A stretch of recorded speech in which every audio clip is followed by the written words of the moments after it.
Hello दोस्तों, कैसे हो? आई होप सब ठीक होंगे। दोस्तों, इस सीरीज़ में हम hospital attendant plus OT assistant के एस जी पी जी आई में 2023 में जो पेपर हुआ था, 2023 में वैकेंसी आई थी, 2024 में जो पेपर हुआ था उसके क्वेश्चन करेंगे हॉस्पिटल सर्विस के। ऑलरेडी मैंने एक सेशन पहले करवा रखा है जिसमें मैंने 20 क्वेश्चन करवाए हैं। जिन्होंने नहीं देखा है वे एक बार जाके ज़रूर देख लेना। और आज हम 30 क्वेश्चन करेंगे। और आपको देखने के बाद ये भी अंदाज़ा लगेगा कि मैंने पहले आल टॉपिक करवा रखे हैं, यानी 42 जो टॉपिक हैं आपके हॉस्पिटल सर्विस के OT assistant plus hospital attendant दोनों के लिए 42 टॉपिक मैंने ऑलरेडी पहले करवा रखे हैं। तो जिसने थ्योरी की क्लासें नहीं देखी हैं वो एक बार जाके जरूर देखना। उनको देखने के बाद आपको पता लगा कि 2024 में जो पेपर हुआ था एस जी पी जी का, सारे क्वेश्चन हमारी थ्योरी में से निकल के आ रहे हैं। और आने वाली जो एग्ज़ाम होगी 2025 में, देखना इन्हीं थ्योरी में से घुमा फिरा क्वेश्चन आएंगे। और नेगेटिव मार्किंग कम करने का एक ही इलाज है कि आपको कम से कम एक हर थ्योरी क्लास 3 से 4 बार देखोगे, तब जाके आपकी नेगेटिव मार्किंग कम होगी। क्योंकि 1/3 नेगेटिव जो मार्किंग है ना, बहुत खतरनाक नेगेटिव मार्किंग होती है। क्योंकि इसमें रिस्क बहुत ज़्यादा होता है 1/3 नेगेटिव मार्किंग में। क्योंकि 1/4 जो होता है उसमें हम आसानी से रिस्क ले सकते हैं क्वेश्चन में, लेकिन 1/3 में हम रिस्क भी नहीं ले सकते। और ज़्यादा अटेंड करती है तो भी पीछे आ जाते हैं। तो इसलिए हर टॉपिक को अच्छे से कवर करो। और इसी सीरीज़ में हम हमारी जो क्वेश्चनों की जो सीरीज़ है, पेपर 2024 का जो पेपर है, इसमें हम आज 30 क्वेश्चन करेंगे। और ये सीरीज़ रेगुलर चलेगी। चलो हम स्टार्ट करते हैं। हमारा पहला जो क्वेश्चन है वो है, जैव चिकित्सा अपशिष्ट यानी बायोमेडिकल वेस्ट का पीला रंग डिब्बा किसके लिए होता है? यानी ये क्वेश्चन जो आया है वो 2024 में एस सी एग्ज़ाम में आया था कि जैव चिकित्सा अपशिष्ट का पीला रंग का जो डिब्बा होता है वो किसके लिए होता है। तो पीले रंग के डिब्बे में क्या डाला जाता है? तो पीले रंग के डिब्बे में डाला जाता है, मैंने पहले ही क्लास में करवा रखा है थ्योरी क्लास में, कि मानव अंग और संक्रमण युक्त जो ड्रेसिंग होती है वो पीले कलर के डिब्बे में डाली जाती है। आगे हम बात करें, देखो एक्स्ट्रा भी मैंने इसमें जोड़ा है, क्योंकि क्वेश्चन के साथ आंसर के साथ एक्स्ट्रा मैंने व्याख्या भी जोड़ी, क्योंकि क्या पता इसी क्वेश्चन में से घुमा फिरा के क्वेश्चन दे दे, क्वेश्चन रिपीट हो जाए।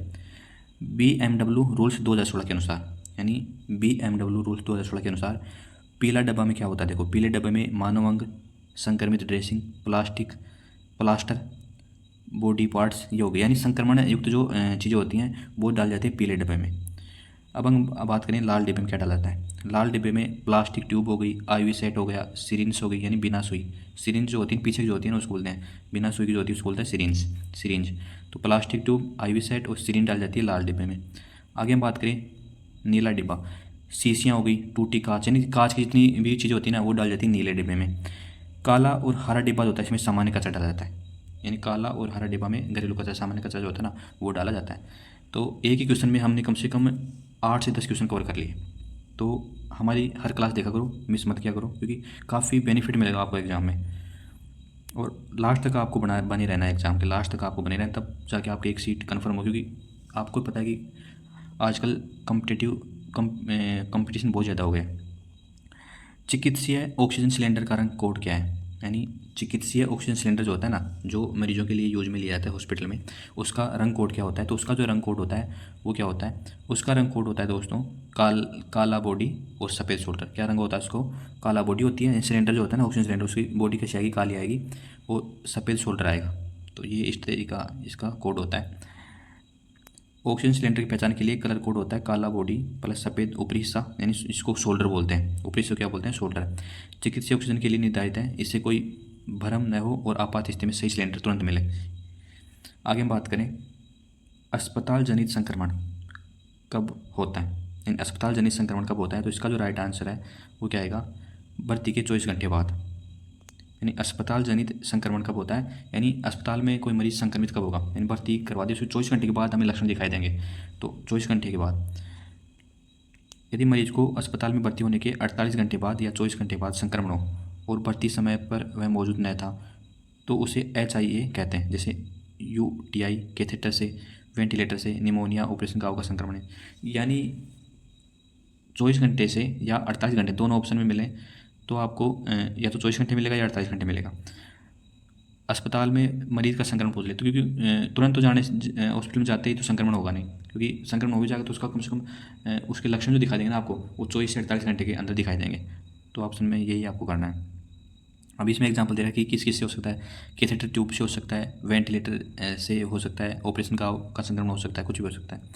आगे हम बात करें सीपीआर। सीपीआर की फुल फॉर्म याद रखना, कार्डियो पल्मोनरी रिससिटेशन में छाती दबाव और कृत्रिम सांस का अनुपात क्या है। यानी सीपीआर में छाती दबाव और कृत्रिम सांस का जो अनुपात है वो आप सबको पता है कि 30:2 होता है। यानी वयस्क में 30:2 और कोई बच्चा है तो उसके लिए 15:2 होता है। तो इसमें क्या पूछा है क्वेश्चन में, उसमें ओनली सीपीआर में छाती दबाव और कृत्रिम सांस का अनुपात पूछा है, तो हमें सी ऑप्शन करना है, क्योंकि वयस्क का मान के चलेंगे तो सी ऑप्शन करना है। और अगर ये पूछ ले कि बच्चों में क्या होता है तो हम 15:2 करेंगे। बड़ों में सीपीआर का अनुपात 30:2 होता है और बच्चों में कितना होता है 15:2 होता है।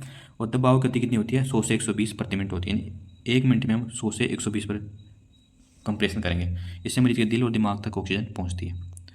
आगे हम बात करें ओटी में संक्रमण नियंत्रण का मुख्य तरीका कौन सा है। यानी ओटी में संक्रमण नियंत्रण किस तरीके से हम कर सकते हैं, तो हाथ धोना और स्टरलाइजेशन से हम संक्रमण नियंत्रण कर सकते हैं ओटी में। यानी हाथ धोना और स्टरलाइजेशन। ओटी में सबसे महत्वपूर्ण सर्जिकल हैंड वॉश, स्टरलाइजेशन और एंटी एसेप्टिक तकनीक। दवाइयाँ संक्रमण रोक नहीं सकती, लेकिन सही हैंड वॉश और स्टरलाइजेशन से संक्रमण को बहुत कम किया जा सकता है।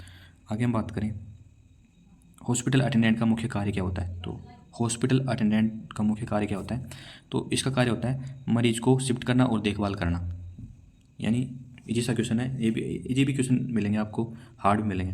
तो मरीज को शिफ्ट करना और देखभाल करना हॉस्पिटल अटेंडेंट का काम होता है। हॉस्पिटल अटेंडेंट कार्य डॉक्टर या नर्स की सहायता करना, जैसे मरीज को वार्ड से ओटी आईसीयू तक ले जाना, मरीज को खाना पानी देना, साफ सफाई करना और सैंपल या उपकरण पहुँचाना, ये एक एचए का कार्य होता है। आगे हम बात करें मरीज को बिस्तर पर बार बार पलटने का कारण क्या है। यानी मरीज को बिस्तर पर बार बार पलटने का कारण क्या होता है, इसमें इसका राइट आंसर आएगा सी। यानी बेड सोर या घाव रोकने के लिए मरीज को बार बार बिस्तर में पलटते हैं। मैंने ऑलरेडी सारे जो थ्योरी है ना, सारे क्वेश्चन मैंने थ्योरी में करवा रखा है और वहीं से फिर क्वेश्चन आ रहे हैं। जिन्होंने थ्योरी क्लास देखी उन सबको पता है। आगे हम बात करें लंबे समय तक लेटे रहने वाले मरीज में दबाव की वजह से बेड सोर हो जाता है। मरीज को हर 2 घंटे में पलटने से खून का प्रवाह सही रहता है और घाव बनने से रोका जा सकता है।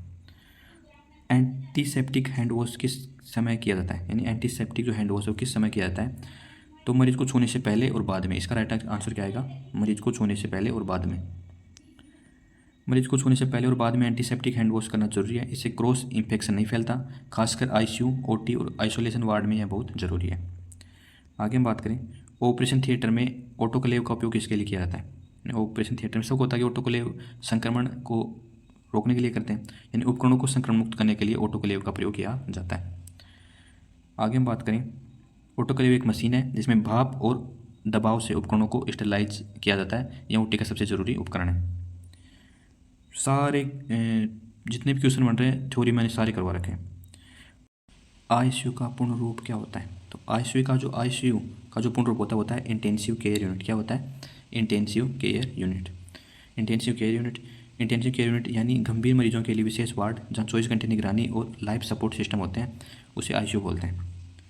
आगे हम बात करें अस्पताल में ट्रॉली का उपयोग किस लिए किया जाता है, तो सबको पता है कि अस्पताल में ट्रॉली का प्रयोग मरीज और सामान ले जाने के लिए किया जाता है। तो इसका राइट आंसर क्या आएगा, बी। मरीज और सामान ले जाने के लिए ट्रॉली का प्रयोग किया जाता है। ट्रॉली का प्रयोग अस्पताल में मरीज, दवाई या उपकरणों को एक जगह से दूसरी जगह सुरक्षित ले जाने के लिए किया जाता है। आगे हम बात करें निडल और सिरिंज का निपटान किस तरह के कंटेनर में होता है। यानी निडल और सिरिंज का निपटान किस तरह के कंटेनर में होता है, तो इसका जो राइट आंसर आएगा वो क्या आएगा दोस्तों, नीला। BMW यानी बायोमेडिकल वेस्ट नियम के अनुसार नीला कंटेनर में क्या डालता है, जैसे निडल हो गई, सिरिंज हो गई, ग्लास, वायल, मेटेलिक बॉडी, ये सब डाल जाते हैं नीले कंटेनर में। यानी चुभने वाली चीज़ें जो होती हैं ना, चुभने वाली चीज़ें और जो कांच वगैरह की होती हैं वो डाल जाती हैं नीला कंटेनर में। लाल कंटेनर में प्लास्टिक जो चीज़ें होती हैं वो डाल जाती हैं लाल कंटेनर में, और संक्रमण युक्त चीज़ें होती हैं वो डालते हैं पीला कंटेनर में। इस तरीके से याद रख लेंगे। मरीज को ऑक्सीजन देने का सबसे सुरक्षित तरीका कौन सा है। यानी मरीज को ऑक्सीजन देने का सबसे सुरक्षित तरीका कौन सा है, तो इसका जो राइट आंसर है वो आएगा सिलेंडर से मास्क द्वारा। यानी सिलेंडर से मास्क के द्वारा जो ऑक्सीजन देते हैं ना, वो मरीज को ऑक्सीजन देने का सबसे सुरक्षित तरीका माना जाता है। इमरजेंसी में मरीज को ऑक्सीजन देने का सबसे सुरक्षित और आसान तरीका है मास्क द्वारा ऑक्सीजन सिलेंडर से देना। आगे हम बात करें हॉस्पिटल अटेंडेंट को मरीज को व्हील चेयर पर बैठाते समय क्या क्या ध्यान रखना चाहिए। इन हॉस्पिटल अटेंडेंट को मरीज को व्हील चेयर बैठाते हैं तो उस समय क्या क्या ध्यान रखना चाहिए। ब्रेक लगाना, यानी आप जब मरीज को व्हील चेयर पर बैठाओगे तो सबसे पहले आपको जो व्हील चेयर उसको लॉक करना पड़ेगा, यानी ब्रेक लगाना पड़ेगा, उसको लॉक करना पड़ेगा, क्योंकि वो बैठाते समय अगर आगे पीछे चले जाए तो मरीज के गिरने के चांस होते हैं इस वजह से। तो इसका राइट आंसर आएगा ब्रेक लगाना। आगे हम बात करें, व्हील चेयर पर मरीज को बैठाने से पहले ब्रेक लगाना जरूरी है ताकि कुर्सी हिले नहीं और मरीज सुरक्षित बैठ सके। मरीज को इंजेक्शन देने से पहले सबसे ज़रूरी कदम कौन सा है, यानी मरीज को इंजेक्शन देने से पहले सबसे ज़रूरी कदम कौन सा है। तो इसका जो राइट आंसर आएगा वो आएगा हाथ धोना और स्किन को डिसइंफेक्ट करना। यानी हाथ धोना और स्किन जो होती है ना उसको डिसइंफेक्ट करना ये होता है। आगे हम बात करें, ये हो गया ठीक है। बेड सोर से बचाव का सबसे अच्छा तरीका कौन सा है। तो बेड सोर से बचाव का अच्छा तरीका है मरीज को बार बार पलटना, यानी बेड पर मरीज को बार बार पलटना, करवट दिलाना। बिस्तर पर पड़े मरीज को हर 2 घंटे में एक और से दूसरी ओर पलटना चाहिए। कितने घंटे में, हर 2 घंटे में, ये भी याद रखना। इससे खून का प्रवाह सही रहता है और बेड सोर नहीं होता। अस्पताल में मरीज की पहचान का सबसे सुरक्षित तरीका कौन सा है। तो अस्पताल में मरीज की पहचान का सबसे अच्छा जो तरीका है वो है पहचान पट्टी देखकर, यानी मरीज को डॉक्टर किस तरीके से पहचानेगा, पहचान पट्टी को देखकर। आगे हम बात करें, हर मरीज को भर्ती करते समय आईडी बॉन्ड यानी कलाई पट्टी पहनाई जाती है जिसमें नाम, उम्र, वार्ड और रजिस्ट्रेशन नंबर लिखा होता है। इससे दवाई या जांच गलत मरीज को देने की गलती नहीं होती। फ्यूमिगेशन किसके लिए किया जाता है। तो फ्यूमिगेशन किया जाता है ओटी या आईसीयू को संक्रमण मुक्त करने के लिए, यानी ओटी या आईसीयू को संक्रमण मुक्त करने के लिए फ्यूमिगेशन किया जाता है। फ्यूमिगेशन का मतलब होता है रसायनों से ओटी या आईसीयू की हवा और सतह को संक्रमण मुक्त करना। यह ऑपरेशन से पहले भी किया जाता है ओटी में। मरीज को स्ट्रेचर पर ले जाते समय कौन सी सावधानी जरूरी है, या मरीज को स्ट्रेचर पर ले जाते समय कौन सी सावधानी जरूरी है। तो इसका जो राइट आंसर रहेगा वो क्या आएगा, मरीज को अकेले छोड़ना, ये भी गलत है। स्ट्रेचर को धीरे और सुरक्षित चलाना, स्ट्रेचर पर कोई सामान भी रख देना, ये भी गलत है। स्ट्रेचर का ब्रेक लगाना भूल जाना, ये भी गलत है। तो इसका राइट आंसर आएगा बी। मतलब इस तरीके से आपको क्वेश्चन अटेंड करने हैं और जो मैंने थोड़ी करवा रखनी है उसी में से घूम फिर क्वेश्चन मिलेंगे आपको, इसे लास्ट एग्जाम तक साथ बने रहना। मरीज को स्ट्रेचर पर हमेशा धीरे, सुरक्षित और ब्रेक लगाकर ले जाना चाहिए। झटका या तेज़ गति मरीज के लिए खतरनाक हो सकती है।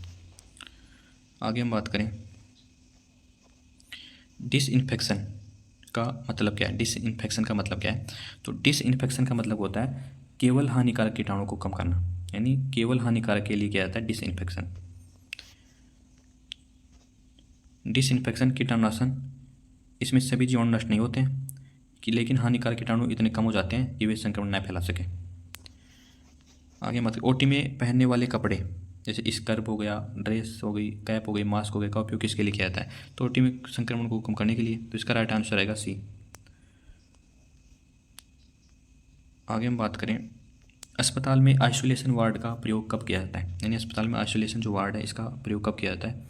तो इसका जो राइट आंसर आएगा वो आएगा, अस्पताल में आइसोलेशन वार्ड का प्रयोग जो किया जाता है वो किया जाता है संक्रामक रोग वाले मरीजों के लिए। आइसोलेशन वार्ड उन मरीजों के लिए होता है जिनकी बीमारी दूसरों को लग सकती है, जैसे टीबी होगी, कोविड-19 हो गया, चिकन पॉक्स हो गया, इनके लिए आइसोलेशन किया जाता है। जो आपने कोरोना टाइम में सुना होगा कि उनको आइसोलेटेड किया गया है, मतलब एक व्यक्ति से दूसरे व्यक्ति में जो बीमारी फैलती है ना उनको बाकी जो व्यक्ति मनुष्य होते हैं उनसे अलग अलग कर दिया जाता है कुछ समय के लिए, इसे बोलते हैं आइसोलेशन। नॉर्मल बॉडी टेम्परेचर कितना होता है। तो नॉर्मल बॉडी टेम्परेचर जो होता है वो कितना होता है 98.6 डिग्री फ़ारेनहाइट में और 37 डिग्री सेल्सियस में। तो यार ये इसका राइट आंसर रहेगा ए, 98.6 डिग्री फ़ारेनहाइट या 37 डिग्री सेल्सियस। मानव शरीर का सामान्य तापमान 98.6 डिग्री फ़ारेनहाइट या 37 डिग्री सेल्सियस माना जाता है। इससे ऊपर बुखार और नीचे हाइपोथर्मिया कहलाता है, यानी ऊपर हो जाएगा तो बुखार हो जाएगा और इससे नीचे अगर टेम्परेचर आता है तो क्या हो जाएगा, हाइपोथर्मिया रोग हो जाएगा। मरीज को दवा देने से पहले सबसे पहला कदम क्या है। तो मरीज को दवा देने से सबसे पहला कदम क्या है, मरीज की पहचान करना। दवा देने से पहले right patient, right medicine, right dose, right time, right route की जांच करनी चाहिए। इसे 5 राइट्स ऑफ मेडिकेशन कहते हैं। आगे हम बात करें, 5 राइट ऑफ मेडिकेशन आपको याद रखना है कि right patient, right medicine, right dose, right time और राइट रूट। मरीज को दवा देते समय 5 राइट जिसमें क्या क्या आता है। देखो ये एक ही जगह से 2 क्वेश्चन बने हैं 2024 में। मरीज को दवा देते समय 5 राइट्स में क्या क्या आता है। तो 5 राइट्स में मैंने अभी जस्ट आपको बताया, सही मरीज, सही दवा, सही खुराक, सही समय और सही रास्ता। तो इसका राइट आंसर हो जाएगा ए।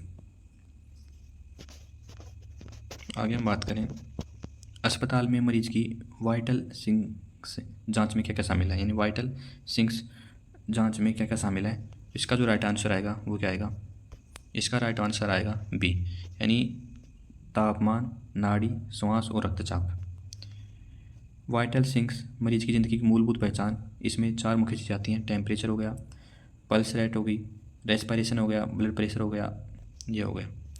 आगे हम बात करें, अगर मरीज को अचानक दौरा पड़ जाए तो सबसे पहले क्या करना चाहिए, यानी मरीज को अचानक दौरा पड़ जाए तो सबसे पहले क्या करना चाहिए।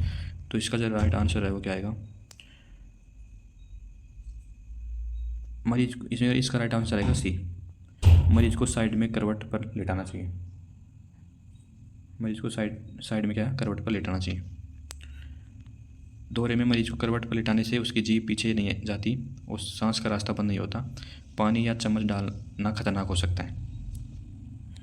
आगे हम बात करें, अस्पताल में क्रैश कार्ड किसके लिए रखा जाता है। तो अस्पताल में क्रैश कार्ड जो रखा जाता है वो किसके लिए रखा जाता है, आपातकालीन दवाइयाँ और उपकरण रखने के लिए क्रैश कार्ड का उपयोग करते हैं। आगे हम बात करें, मरीज को आयु फ्लूइड देते समय कौन सी सावधानी ज़रूरी है। तो मरीज को आयु फ्लूइड देते समय कौन सी सावधानी ज़रूरी है, फ्लूइड की एक्सपायरी डेट चेक करना। इसका राइट आंसर आएगा बी। हमारा लास्ट जो क्वेश्चन है वो है, ऑक्सीजन मास्क लगाते समय सबसे पहले क्या करना चाहिए। तो ऑक्सीजन मास्क लगाते समय सबसे पहले ऑक्सीजन का फ्लो रेट चेक करना चाहिए। तो इसका राइट आंसर आएगा बी। तो 30 क्वेश्चन हमने कंप्लीट कर लिए हैं। दोस्तों हमने अच्छे से 30 क्वेश्चन कवर किए और आपको भी एक अनुमान लगाओ कि जो टॉपिक हमने पढ़ा है उसी में से घुमा फिरा के क्वेश्चन मिले और आने वाले में 2025 में भी वहीं से क्वेश्चन मिलेंगे। लेकिन आपको भी सपोर्ट करना पड़ेगा क्योंकि कुछ फर्ज आपका बनता है।